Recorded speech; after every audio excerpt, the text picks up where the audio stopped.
Nuriangga. Wow, ada yang baru nih di Rumah Kata. Selain ada di YouTube, ada di podcast, dan juga di on airin di Pro 2 FM Surabaya. Ternyata sekarang kita juga live IG loh di RRI Surabaya, juga RRI Surabaya ya IG-nya. Sudah kelihatan di pelupuk mata di depan kita sekarang ini, pendengar, penonton live IG ya. Kita coba aja penonton live IG aja ya. Penonton live IG di sini sudah ada Salwa. Suaraku kenceng banget. Salwa, halo Salwa. Hai. Aduh, nervous. Salwa. Nervous, ngapain kamu nervous? Nggak usah lah kamu nervous, Salwa. Karena kita bakalan ngobrol-ngobrol santai aja. Ibaratnya kamu lagi namu nih di rumah aku gitu, ya kan? Salwa ini sahabat budaya, seorang penulis. Dia tuh masih muda banget. Kelihatan dari wajahnya, lihatlah tidak ada kerutan-kerutan ya, masih so puici ya. Tapi sebenarnya aku tidak semudah itu kok. Lah habis aku melihat pengalaman kamu ini dari catatan kecilku. Ini kamu udah nulis buku dari kecil. It means kecilnya itu kayaknya baru-baru ini aja deh, belum lama Ya ini. sih, kayak sekitar udah puluhan tahun, nggak puluhan juga, belasan tahun yang lalu.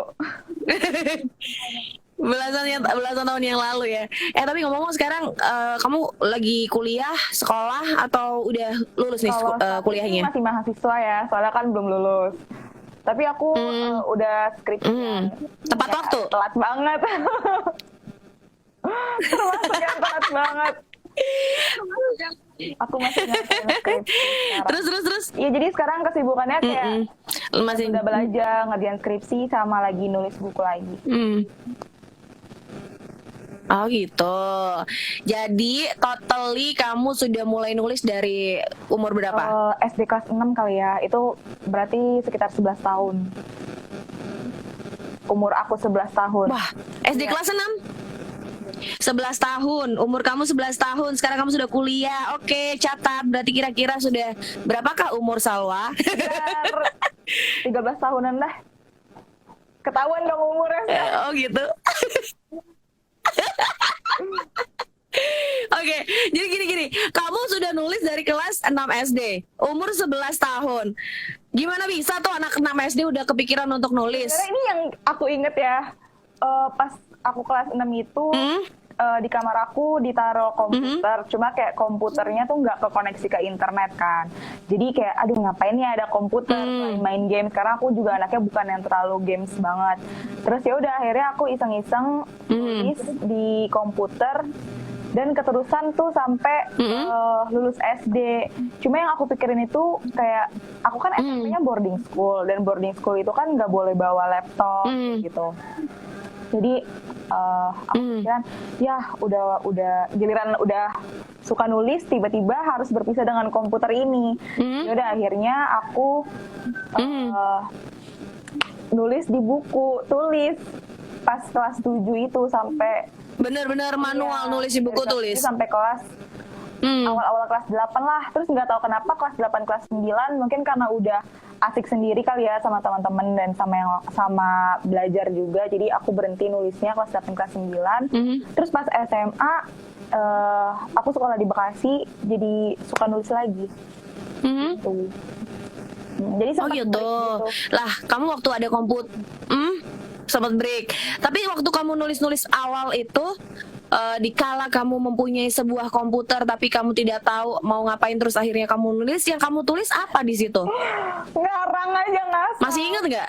Nggak inget sama paling kayak cerita anak kecil gimana ya, yang nggak se-expert sekarang kali ya. Cerita tentang tapi kan paling nggak mungkin fantasi anak kecil tuh gimana sih gitu kan, mungkin Princess and Prince gitu, atau cerita tentang apa gitu yang kamu cerita, atau cerita tentang diri sendiri, kehidupan biasa aja deh, like buku diary gitu sih. Kehidupan biasa juga kayak cuma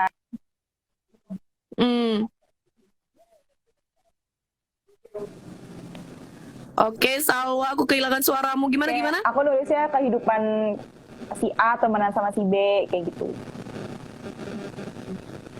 Oh gitu, kehidupan pertemanan aja kali ya. Tapi terus akhirnya ngalir nih. Oke. Baterainya Wah, Salwa nih ya, lagi santai-santai di. Oke, waktunya kamu charge. daripada kita keputus ya. Oke, terus akhirnya kamu sempat break, terus akhirnya kamu nulis lagi. Nah, waktu kamu nulis lagi itu udah mulai apa nih gaya penulisan kamu, nulis kemana, lebih objeknya ke apa nih nulisnya? Karena seiring bertambahnya usia aku jadi keikut kali ya. Jadi pas aku SMA nulis lagi itu, aku udah mulai nulis fiksi remaja yang udah suka-sukaan gitu, udah naksir-naksir. Oke, pengalaman pribadi nih kelihatannya. Ada sih sempat terus. Terus ya udah. Pas SMA itu sebenarnya kalau misalnya bisa dibilang tulisan aku sesuai dengan umur aku sekarang sih. Pas dulu SMA aku nulisnya tentang anak sekolahan yang naksir-naksir lucu, yang kayak gitu-gitu. Terus pas sudah kuliah aku mulai nyoba nulis tentang background anak kuliahan kali ya, meskipun masih ada tulisan yang lain yang tentang anak sekolahan juga kayak gitu. Oh gitu. Dan proses penulisannya itu, kamu itu nulisnya berapa lama? Karena kan orang itu kadang kalau mau nulis aja susah gitu loh. Sama kayak orang kalau lagi nggak bisa public speaking, terus habis itu disuruh ngomong, dia bakalan gagap dulu gitu loh, gugup, gagap gitu. Nah tapi kalau nulis ini kebalikan dari aku suka ngomong, tapi aku kalau untuk masalah nulis suka kayak gini, nulis satu kata berikutnya tuh bingung udah mau nulis apa lagi gitu misalnya.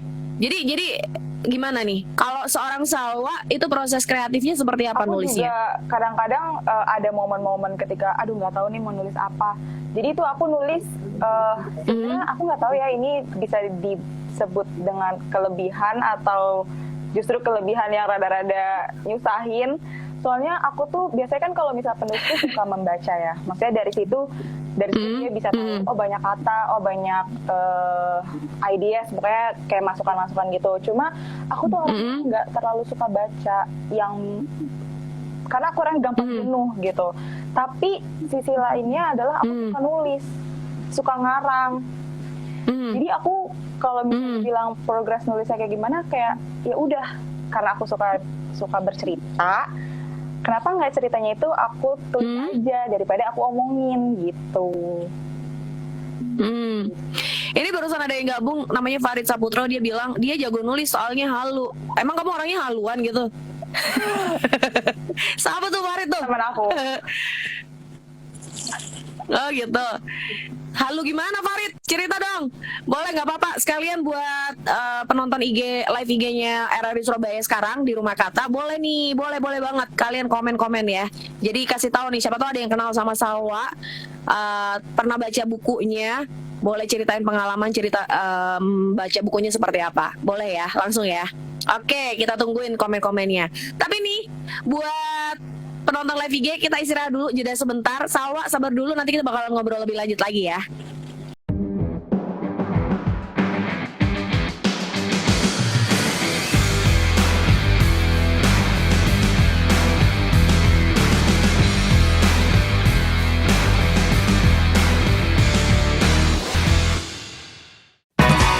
RRI mempersembahkan RRI Playgo. RRI Playgo adalah aplikasi resmi Radio Republik Indonesia. Dengan satu sentuhan, Anda bisa mengakses Pro 3 Suara Identitas Keindonesiaan, Voice of Indonesia, Channel 5, RRI Radio untuk mengakses jaringan RRI Radio Pro 1, Pro 2, Pro 4, RRI Net, tonton apa yang Anda dengar, RRI Online, RRI 30 Detik, Beyond, RRI Max, Editorial. Semua layanan ini bisa Anda dapatkan hanya dengan satu aplikasi, RRI Playgo.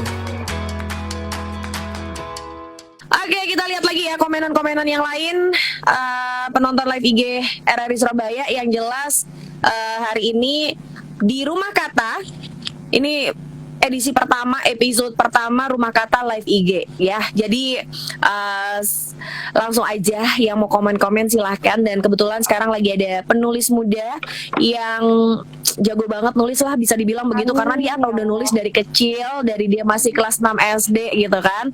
Terus udah 4 buku lagi yang udah dikeluarin gitu kan. Walaupun ada temennya tadi bilang, Farid katanya bukunya itu hasil dari kehaluannya dia, tapi kan jadi karya tapi gitu itu kan. aku fiksi. Ya nggak sih? Karena aku nulisnya fiksi. Iya nggak sih? Iya. Fiksi remaja yang kamu tulis kan? Halusinasi nggak sih? Kenapa sih? Gini. Orang itu kalau nulis biasanya karena melihat kejadian-kejadian yang ada di sekitarnya, ya kan? Terus tapi juga ada sih penulis yang model seperti kamu, tapi fiksi itu juga kadang-kadang, kamu tau nggak Dewi Lestari? Tahu. Nah, dia itu juga menggabungkan antara ilmiah gitu kan sama fiksi juga ya kan, dijadiin satu gitu. Nah, kalau kamu itu lebih gaya penulisan kamu kemana? Kehidupan sekitar aku. Ke fiksinya tuh yang gimana? Maksudnya Iya. Fiksinya kehidupan sekitar kamu. Terus cara kamu menulis apakah? Fiksinya kayak aku misalnya orang ada lah ya teman aku yang curhat. Dari situ aku modifikasi. Itu kan berarti fiksi juga kan, karena dia nggak pure nyata gitu. Terus abis itu kadang ada juga yang dari kehidupan nyata aku, terus aku ubah-ubah sedikit biar lebih menarik gitu. Dari situ. Kebanyakan sih dari situ. Oke. Terus apa sih yang bikin kamu penulis apa ya istilahnya, orang mau baca sama karya kamu? Oke, kalau Dewi Lestari dia punya nilai jualnya karena dia menggabungkan juga dengan kayak ilmiah gitu yang berbau ilmiah, berbau science gitu ya kan. Nah, kalau kamu gabunginnya sama apa nih? Atau kamu pure masih benar-benar lugas aja gitu kata-katanya? Aku masih yang lebih ke relate ke kehidupan orang. Jadi ketika orang baca tuh kayak, ih kok gue juga kayak gini ya, kayak gitu. Padahal itu sebenarnya nggak ada di kehidupan nyata, cuma seolah-olah karakter yang aku bikin itu hidup di sekitar mereka kayak gitu. Wah, kamu kayak cenayang nih, serem nih ya. Enggak, kalau kayak gitu terlalu ekstrim sih Kak. Ini bahkan Farid nambahin loh, dia bilang gini, percintaannya fiksi. Maksudnya Farid, percintaannya fiksi, jadi siapa namanya, si Salwa nih pacarnya fiksi gitu, pacar bayangan ceritanya. Enggak kok, pacar aku nyata kok. Nyata ya. Alhamdulillah Salwa, aku ikut bahagia. Oke, jadi kamu lebih kepada yang lugas. Kamu memang belum kepikiran mau memodifikasi tulisanmu itu dengan menggabungkan atau mengkawinkan tulisanmu yang lugas itu dengan hal-hal yang lain kah? Atau memang oke deh, aku masih nyamannya di sini. Ada kepikiran next mau gimana gitu tulisannya? Horor gitu ya. Ya boleh digabungin sama ke horor. Kamu ini gak sih anak 90-an gak sih, pernah tahu film The X-File nggak? Miniseri The X-File. Difilmkan juga. Tapi aku anak enggak, ya Allah, kelihatan banget ya umur aku ya. Oh ya? Ada tuh film The X-File. Dia itu cerita detektif tapi digabungin sama science gitu. Jadi kayak science fiction gitu ya. Dulu tuh gitu. Iya, science fiction, that's right. Jadi ada agent Scully gitu kan. Nah, sama kayak Dewi Lestari gitu, dia nulis juga ada ada ilmiahnya gitu, ada sainsnya juga gitu kan. Padahal misalnya nih di Aroma Karsa dia nulis tentang juga berbau-bau dunia persampahan, TPA, tempat pembuangan akhir gitu. Itu ada banyak istilah-istilah yang aku sendiri gila ya, aku nggak tahu istilah ini di buku ini, aku bisa tahu loh gitu. Jadinya kan akhirnya cari tahu gitu. Itu adalah nilai plusnya di situ sih. Nah, kamu mau nambahin nilai plus apa nih di tulisan kamu? Kayaknya aku akan stay di kehidupan sekitar sih, karena menurut aku kalau untuk sekarang kemampuan aku kayaknya masih di situ, dan aku mau menggali lagi di situ gitu. Belum. Kan udah banyak tuh yang lainnya. Pengen aja, soalnya kalau misalnya kayak teen lead gitu ya. Kalau dulu kan teen lead, sekarang aku pengen nyoba yang karena sekarang gue udah gede, mungkin nyoba yang kehidupannya lebih ekstrim kali ya. Kehidupan orang dewasa kan lebih kejam tuh katanya daripada kehidupan pas masih sekolah kayak gitu. Pengen nyoba mendalami ke situ dulu. Oke, kehidupan dewasa. Kalau menurut Ana nih, Ana kebanyakan kalau lihat cerita-cerita percintaan gitu ya, itu baunya berbau-bau ke ini loh, ke seks kayak gitu-gitu loh. Enggak, ya kan? Aku pernah baca tuh. Ini kok ceritanya kayak tentang selingkuh lah, yang tentang yang gimana gitu lah, pokoknya kayak gitu. Nah ini kan, ya sinetron banget gitu.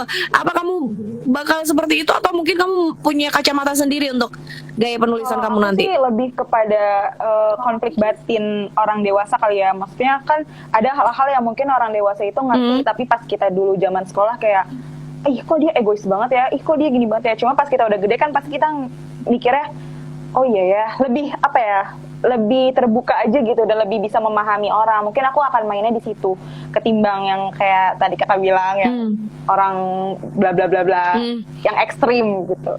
Ya, ada blue-bluenya gitu ya kan.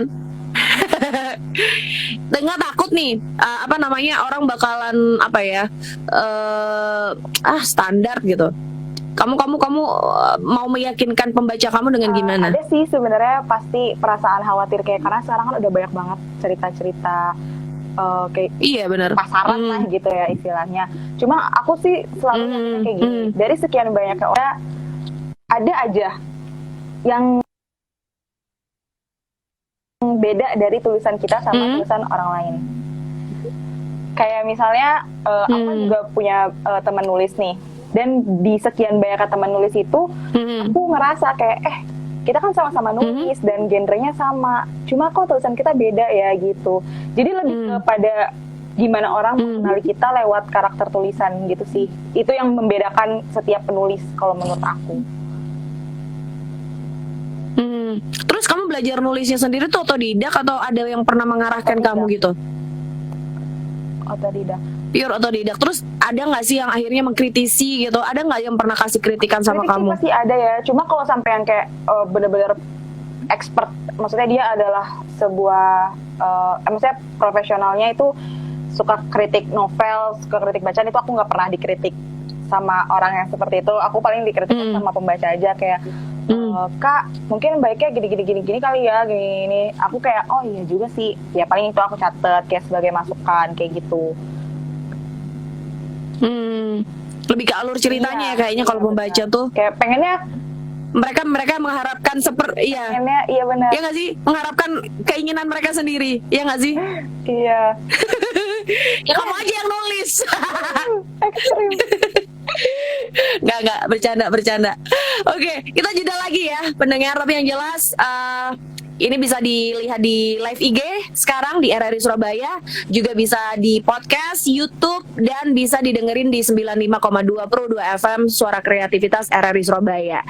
YouTube sama podcast sama IG-nya sama, namanya RRI Surabaya. Kita jeda dulu Salwa, nanti kita ngobrol lagi.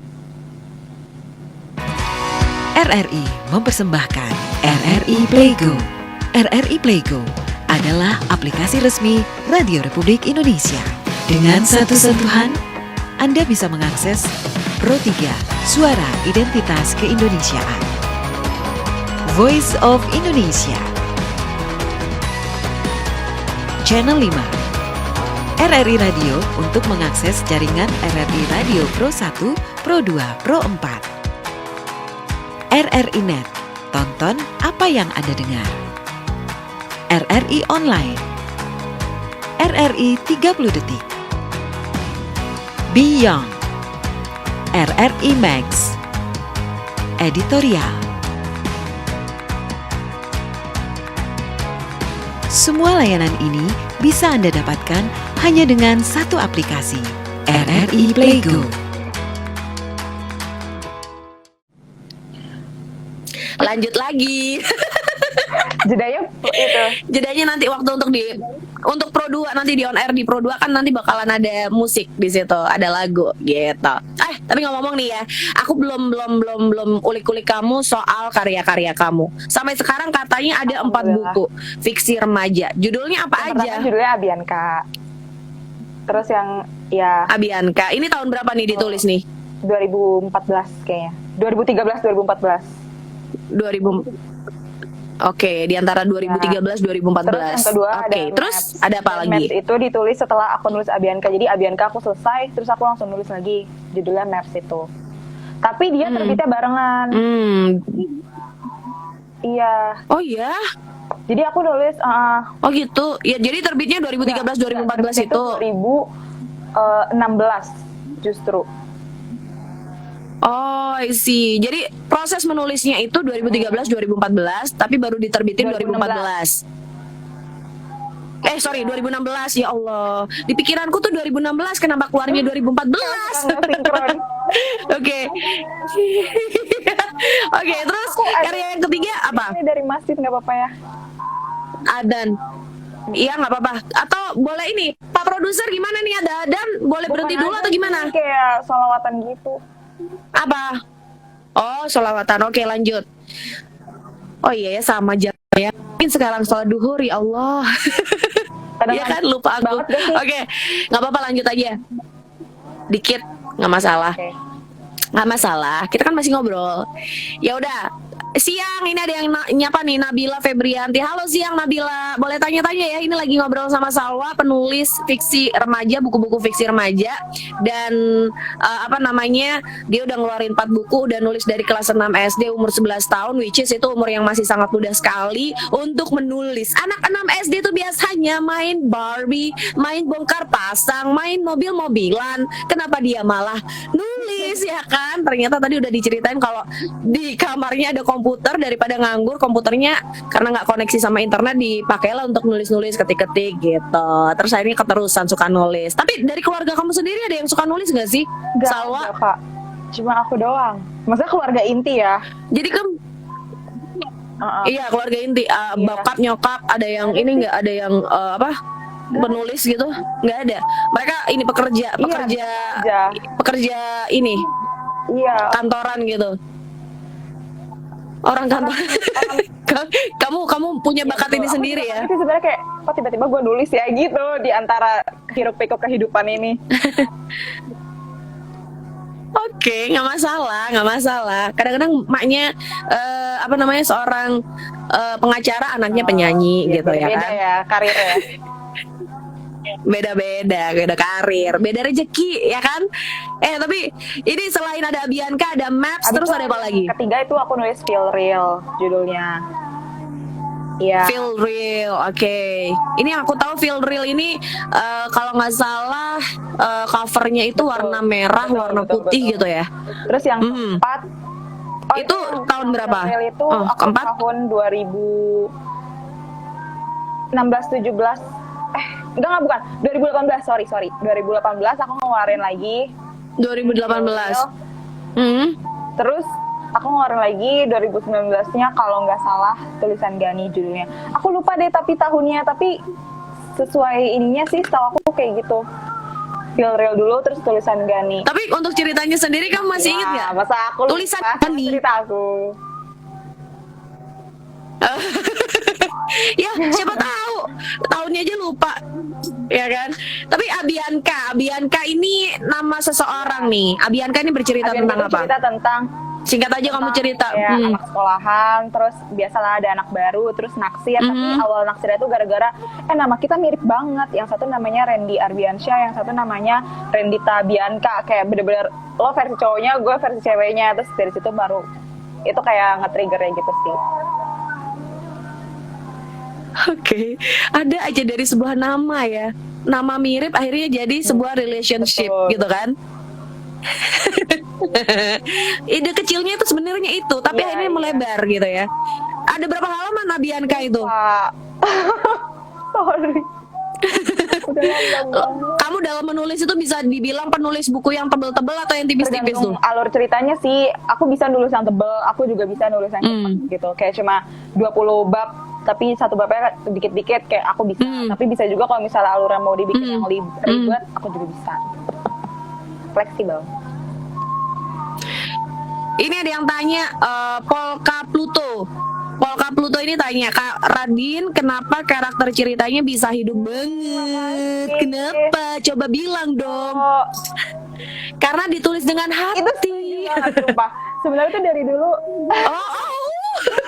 Sebenarnya dari dulu tuh udah banyak banget aku nerima, alhamdulillah, kata-kata kayak gitu, kayak Kak Radin karakternya hidup banget, karakternya bisa ada di antara kita. Aku ngerasa kayak aduh alhamdulillah banget. Cuma aku tuh sebenarnya nggak ada trik-trik atau yang kayak gimana gitu. Nulisnya tuh dirasa aja, kalau misalkan kita ngerasa dia hidup di sekitar kita, pasti dia bakal ngerasa juga sama yang baca gitu. Jadi kamu merasuk ke karakter-karakter yang ada di tulisan kamu sendiri gitu ya. Karena dari hasil kehaluan itu tadi sih kelihatannya ya, kehaluanmu itu super duper masuk banget gitu, merasuk. Jadi gitu ya. Jadi yang halu nggak apa-apa. Iya bener, halu itu diambil positifnya.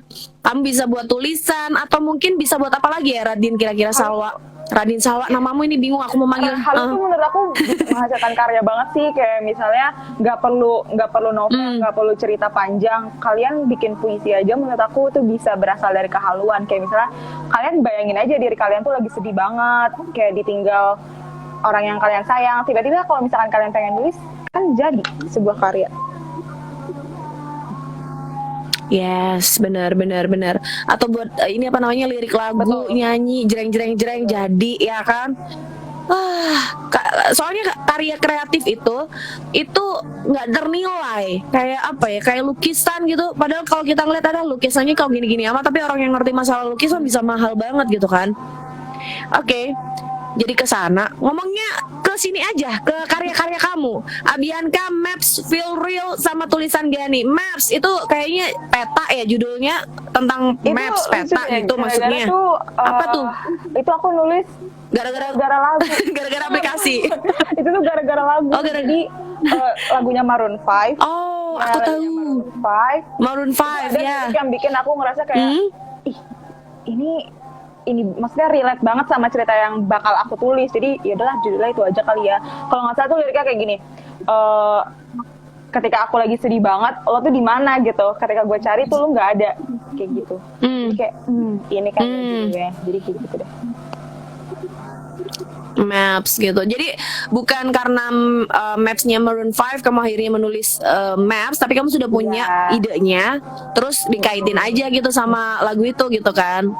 I see. Tapi kalau Maps yang di situ ceritanya hampir sama kayak liriknya Maroon 5 itu atau gimana? Beda. Soalnya kalau yang cerita aku tuh tentang sahabatan dari kecil, udah bener-bener banget. Terus pas udah gede, ya biasanya kan ada hal-hal yang dirasakan ketika udah dewasa, dan pas masih kecil enggak. Kayak gue naksir nih sama lo, kayak gitu kan. Tapi ternyata masalah waktu sih, kalau misalnya Maps itu waktu dan ketersediaan seseorang. Waktu dan ketersediaan seseorang. Baiklah. Jadi waktu dan ketersediaan seseorang berkaitan dengan oke, bisa dijadi. Ini juga sama kayak ini loh. Aduh, judulnya apa sih? Location Unknown. Itu lagu tahu kan?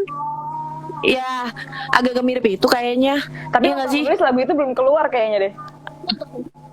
Belum, memang. Jangan-jangan dia terinspirasi sama tulisanmu. Ya kan? Oke, terus Feel Real. Kita menelaah satu-satu dulu nih karya-karyanya. Feel Real itu ceritanya tentang apa? Feel Real itu lebih ke enemies to lovers. Jadi kayak dulunya musuhan, terus lama-lama karena ada sesuatu yang membuat mereka harus bareng-bareng. Kayak karena gue sering banget sama lo, jadi kayak gue naksir nih jadinya sama lo gitu. Oh gitu. Sahabat jadi cinta ceritanya. Enggak dong. Ya, musuh jadi cinta. Itu yang Maps ya. Ini musuh jadi cinta. Ada aja kamu tuh bikin ceritanya. Dan yang terakhir ini tulisan Gani. Tulisan Gani ini, Gani tuh namanya teman aku nih. Kenapa Gani dibawa-bawa sih ke tulisan kamu? Gimana ceritanya? Itu sebenarnya dia yang paling beda dari yang lain, karena aku nulis tulisan Gani itu kayak nulis diary, tapi aku memposisikan diri aku sebagai laki-laki. Kayak gitu. Oke. Jadi karena aku juga orang bukan yang terlalu anggun dan gimana gitu, jadi aku berusaha untuk nulis pop cowok kali ya. Kayak gitu. Anak sneakers nih jangan-jangan. Bukan juga sih. Enggak juga. Tapi Salwa, ini terakhir nih. Ane pengen tahu, dalam proses menulis itu kan orang itu harus punya vocabulary kata-kata yang banyak gitu ya. Oh my god, kita kehilangan koneksi sama Salwa. Balik lagi ya habis ini ya. Tapi kebetulan nih sahabat budaya, ini waktunya udah habis nih sebenarnya. Pak produser tadi sudah ngasih aba-aba. Jadi it means kita kelarin dulu aja ya rumah kata hari ini. But so far, pelajaran yang bisa kita ambil di rumah kata kali ini, tiada kata terlambat untuk menulis dan tiada kata tidak untuk terlambat untuk menulis, dan tiada kata tidak untuk menulis dari umur sedini mungkin gitu ya. Jadi kalau kamu memang sudah punya bakat nulis dari sekarang, tulis aja. Kayak Salwa tadi, dia nggak belajar loh nulis, tiba-tiba nulis aja gitu. Terus akhirnya jadilah penulis, karya-karya yang dijual gitu kan. Nah, ini bisa jadi duit. Nah, siapa tahu ini juga bisa menginspiring semuanya ya. Ya udah, rumah kata edisi kali ini kelar dulu. Sampai ketemu lagi. Jangan lupa tonton terus rumah kata, bisa di live IG sekarang yang baru, dan juga bisa lewat YouTube, podcast, dan juga on air di Pro 2 FM Surabaya ya. YouTube sama podcastnya RRI Surabaya sama kayak IG-nya. Bye bye. Sampai ketemu lagi nanti.